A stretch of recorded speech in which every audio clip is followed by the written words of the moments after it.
देखो, let's be real for a second. जब हम पहली बार अपनी इकोनॉमिक्स की बुक खोलते हैं और चैप्टर 1 डेफिनेशन ऑफ इकोनॉमिक्स सामने आता है तो लिटरली दिमाग घूम जाता है। यू सी 4 डिफरेंट इकोनॉमिस्ट्स, 4 अलग अलग लंबी डेफिनेशंस, और लगता है कि बस आंख बंद करके इनका रट्टा मारना पड़ेगा। बट लिसन केयरफुली, ये मिस्टेक बिल्कुल मत करना। टेक्स्ट बुक रीडिंग से ना कोई कॉन्सेप्ट दिमाग में नहीं टिकता। एज योर सीनियर, मैं आज इस डिस्कशन में आपको बताऊंगा कि ये डेफिनेशंस एक्चुअली एक स्टूडेंट की कॉलेज लाइफ की तरह इवॉल्व हुई हैं। आज हम इस पूरे चैप्टर और इन टॉपिक्स को ऐसे डिस्कवर करेंगे कि आप जिंदगी भर नहीं भूलोगे। ओके, तो चलो सीधा इसमें डाइव इन करते हैं। इमेजिन करो, महीने का एंड चल रहा है, आपके वॉलेट में सिर्फ 500 रुपये बचे हैं। अब आपके सामने 3 ऑप्शंस हैं। या तो दोस्तों के साथ जाके एक लार्ज पिज़्ज़ा खा लो, या वो नई मूवी देखाओ, या फिर कल के एग्जाम के लिए वो एक्सपेंसिव नोट्स खरीद लो। पैसे लिमिटेड हैं, पर आपके वांट्स वो तो अनलिमिटेड हैं।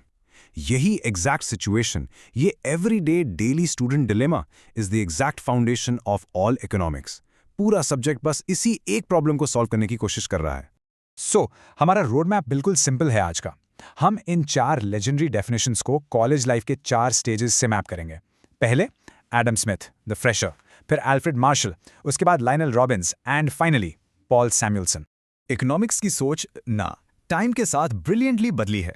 1776 में वेल्थ से स्टार्ट होकर 1890 में वेलफेयर तक, फिर 1932 में स्कैर्सिटी की रियलिटी हिट हुई और फाइनली 1948 में हम ग्रोथ पर आए।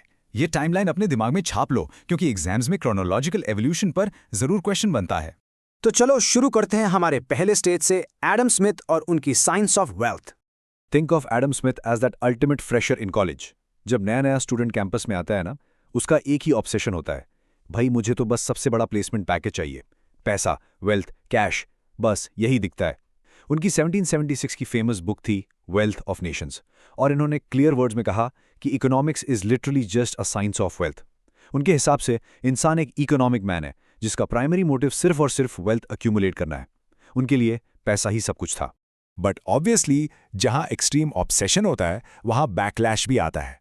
Critics like Thomas Carlyle and John Ruskin ने इनकी बहुत बुरी तरह बजाई। उन्होंने इस डेफिनेशन को पिग साइंस और डिस्मल साइंस का टैग दे दिया।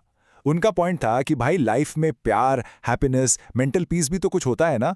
एडम स्मिथ की सबसे बड़ी मिस्टेक ये थी कि उन्होंने सिर्फ मटीरियल, टैंजिबल गुड्स को ही वेल्थ माना और इंसान को वेल्थ के पीछे सेकेंडरी प्लेस पर रख दिया। लाइक लिटरली सेइंग कि इंसान से बड़ा पैसा है।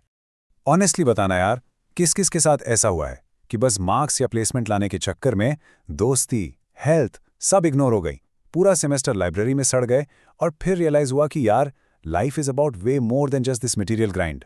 यही सेम रियलाइजेशन इकोनॉमिक्स की दुनिया को भी हुआ। और यहीं से आता है हमारा स्टेज 2, अल्फ्रेड मार्शल और material welfare. Enter Alfred Marshall. Think of him as the wiser sophomore, यानी second year student. First year में प्लेसमेंट का भूत उतर गया। अब उसको समझ आ रहा है कि हॉस्टल लाइफ, दोस्तों के साथ चाय पीना और मेंटल वेलबींग एक्चुअली ज्यादा मैटर करता है। 1890 में उनकी डेफिनेशन ने पूरा पर्सपेक्टिव ही बदल दिया। वो कहते हैं कि economics ordinary business of life की स्टडी है। इन्होंने एक बहुत बड़ा शिफ्ट किया, फोकस वेल्थ से हटाकर मैनकाइंड पर शिफ्ट कर दिया। He clearly stated कि wealth is not the end goal, it is just a means to achieve human welfare. ध्यान से समझना, ये डायरेक्ट कंपैरिजन एग्जाम्स में फ्रीक्वेंटली आता है। एडम स्मिथ के लिए वेल्थ डेस्टिनेशन था, अल्फ्रेड मार्शल के लिए वेल्थ सिर्फ उस गाड़ी का पेट्रोल है जिसका डेस्टिनेशन ह्यूमन वेलफेयर है। एक छोटा सा डिफरेंस, बट इकोनॉमिक्स की हिस्ट्री में it was a massive paradigm shift. But you know, economics में कोई भी डेफिनेशन परफेक्ट नहीं होती। Enter Lionel Robins. रॉबिन्स ने मार्शल का लिटरली सैवेज टेक डाउन किया। रॉबिन्स ने पूछा, भाई अगर तुम सिर्फ मटेरियल वेलफेयर की बात कर रहे हो तो डॉक्टर्स, टीचर्स, लॉयर्स का क्या? उनकी सर्विसेज से भी तो भला होता है ना। बट वो टेंजिबल थोड़ी हैं। प्लस वेलफेयर जैसी चीज को आप मेजर कैसे करोगे? मेरे लिए बर्गर खाना वेलफेयर है, किसी और के लिए सैलड खाना, इट्स टोटली सब्जेक्टिव। रॉबिन्स ने मार्शल की इस इल्यूजरी डिस्टिंक्शन की धज्जियां उड़ा दी। जिससे हम पहुंचते हैं स्टेज 3 पर, लायनल रॉबिन्स और प्रॉब्लम ऑफ स्कैर्सिटी। अब हम आते हैं इकोनॉमिक्स के सबसे स्ट्रेसफुल फेज में, द एग्जाम सीजन। जब एग्जाम में सिर्फ 2 दिन बचे होते हैं ना, तब आपको सडनली एहसास होता है कि वक्त कम है और पढ़ना बहुत कुछ है। That is pure Robins. 1932 में उन्होंने जो डेफिनेशन दी वो आज भी सबसे लॉजिकल मानी जाती है। Listen to this, Economics is the science which studies human behavior as a relationship between ends and scarce means which have alternative uses. ये यूनिवर्सली अप्लाई होता है, चाहे आप अंबानी हो या एक आम कॉलेज स्टूडेंट. रिसोर्सेज हमेशा लिमिटेड होते हैं in comparison to your wants. इसको नाइट बिफोर एग्जाम की एनालॉजी से 4 सिंपल स्टेप्स में समझो. Step 1, unlimited ends. आपका सिलेबस ह्यूज है, पूरा पहाड़ जैसा. Step 2, scarce means. पर टाइम सिर्फ एक रात बची है. Step 3, alternative uses. अब उस एक रात को आप या तो पढ़ने में लगा सकते हो या फिर नींद पूरी करने में. And finally step 4, choice. आपको डिसाइड करना पड़ेगा कि कौन से इंपॉर्टेंट चैप्टर्स क्रैम करने हैं और क्या छोड़ना है. This problem of choice because of scarcity, यही रॉबिन्स की पूरी थ्योरी का कोर है. अब आप सोचोगे ये तो एकदम परफेक्ट लॉजिक है, इसमें क्या फॉल्ट है? Well, critics found issues here too. Robbins का व्यू बहुत हाइपर लॉजिकल था, पर वो बहुत स्टैटिक था. उन्होंने सिर्फ प्रेजेंट रिसोर्सेज की बात की. उन्होंने ये कंप्लीटली इग्नोर कर दिया कि टाइम के साथ रिसोर्सेज ग्रो भी तो करते हैं ना, टेक्नोलॉजी आती है. प्लस उन्होंने इकोनॉमिक्स को सिर्फ एक पॉजिटिव साइंस बना दिया जो सही और गलत में फर्क नहीं करता, बस फैक्ट्स बताता है. और सबसे बड़ी बात, अनएम्प्लॉयमेंट या इकोनॉमिक इंस्टेबिलिटी जैसे मैक्रो इकोनॉमिक इश्यूज इस डेफिनेशन में फिट ही नहीं बैठते. एक सच बताऊं, एग्जाम से एक रात पहले जब बुक्स सामने होती हैं, किस किस को लिटरली रोना आता है ये देखकर कि सिलेबस अनलिमिटेड है और टाइम बिल्कुल स्केर्स. यही पैनिक मोड, यही सर्वाइवल इंस्टिंक्ट स्कैरसिटी का बेस्ट प्रैक्टिकल एग्जाम्पल है. पर अगर हम हमेशा इस पैनिक मोड में रहेंगे तो आगे कैसे बढ़ेंगे? यहाँ एंट्री होती है हमारे फाइनल स्टेज की. स्टेज 4, पॉल सैमुएल्सन और growth and dynamics. Think of Samuelson as the mature graduate. जो स्टूडेंट अब कॉलेज खत्म कर रहा है वो सिर्फ आज की रेट में सर्वाइव करने का नहीं सोचता, वो अपनी जॉब, अपनी फ्यूचर ग्रोथ और एक सस्टेनेबल लाइफ प्लान कर रहा है. सैमुएल्सन की 1948 की डेफिनेशन में उन्होंने रॉबिन्स की सारी अच्छी बातें उठाई, लाइक स्कैर्स रिसोर्सेज और ऑल्टरनेटिव यूजेस वाली, पर उन्होंने इसमें 2 बहुत इंपॉर्टेंट फ्रेजेस ऐड कर दिए, ओवर टाइम और इन द फ्यूचर. उन्होंने इकोनॉमिक्स को सिर्फ आज की टेंशन से बाहर निकालकर आने वाले कल की ग्रोथ के साथ जोड़ दिया.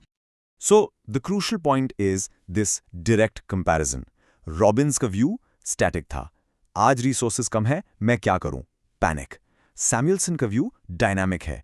आज रिसोर्सेज कम है, पर आने वाले कल में मैं इनको एक्सपैंड कैसे करूंगा ताकि फ्यूचर में ग्रोथ हो.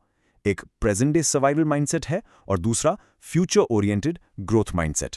और यही रीजन है कि आज की डेट में the whole world agrees that Samuelson's definition is the undisputed winner. ये यूनिवर्सली एक्सेप्टेड है क्योंकि इसने एडम स्मिथ के वेल्थ, मार्शल के वेलफेयर और रॉबिन्स की स्कार्सिटी, इन सबको एक डायनामिक ग्रोथ फ्रेमवर्क के अंदर ब्यूटिफुली कंबाइन कर दिया. It's the ultimate comprehensive view for any economy today. तो अब सवाल ये आता है, अपनी खुद की लाइफ को देखो. Are you just acting like Lionel Robbins, हर रोज सिलेबस और लिमिटेड टाइम की स्कैसिटी में पैनिक करते हुए, या फिर आप पॉल सैमुएल्सन की तरह एक मैच्योर डायनामिक ग्रोथ प्लान कर रहे हो अपने फ्यूचर के लिए? यही एग्जैक्ट डिफरेंस है एक एवरेज स्टूडेंट और एक टॉपर में. अपने माइंड को ग्रोथ मोड पे शिफ्ट करो. अगर आज के इस सेशन से आपके डेफिनेशन ऑफ इकोनॉमिक्स के सारे फंडे क्लियर हो गए हैं और सच में लग रहा है कि अब एग्जाम में फोड़ दोगे, तो इस एक्सप्लेनर को अभी के अभी अपने कॉलेज और स्कूल के व्हाट्सएप ग्रुप्स में शेयर करो. Let's help your classmate survive the upcoming exams without dying of boredom. Subscribe करना मत भूलना, क्योंकि अगले चैप्टर को हम और भी ज्यादा इंटरेस्टिंग तरीके से डिकोड करेंगे. Keep growing, keep learning. मिलती हूं आपसे नेक्स्ट डिस्कशन में.